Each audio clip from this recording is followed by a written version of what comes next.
প্রধানমন্ত্রী তারেক রহমান বাংলাদেশ সেনাবাহিনীর গ্রীষ্মকালীন মহড়া আকস্মিকভাবে পরিদর্শন করেছেন। মঙ্গলবার সকালে মানিকগঞ্জের সিংগাইর উপজেলায় সেনাবাহিনীর প্রশিক্ষণ এলাকায় উপস্থিত হয়ে তিনি মাঠ পর্যায়ের প্রশিক্ষণ কার্যক্রম পর্যবেক্ষণ করেন এবং সেনা সদস্যদের সঙ্গে সময় কাটান।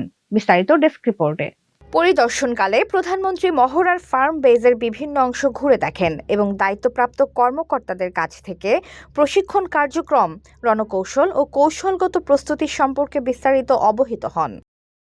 তিনি সেনা বাংকারে নেমে মহড়ায় অংশগ্রহণকারী অফিসার ও সেনা সদস্যদের সঙ্গে মতবিনিময় করেন।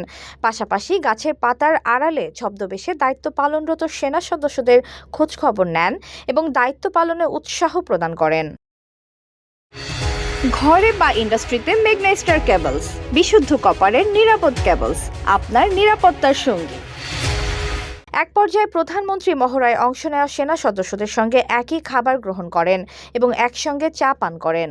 মাঠ পর্যায়ে সরকার প্রধানের এই উপস্থিতি সেনা সদস্যদের মধ্যে উৎসাহ ও উদ্দীপনা সৃষ্টি করে।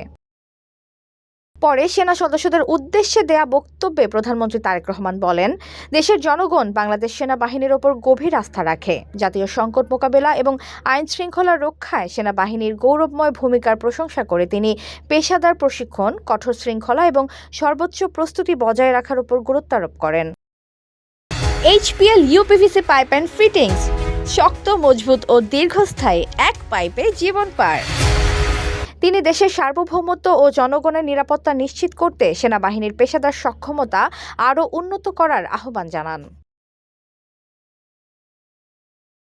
এতক্ষণ আপনাদের সাথে ছিলাম তামান ইসলাম তন্নি। প্রতিদিনের নিউজ আপডেট পেতে আমাদের সাথেই থাকুন।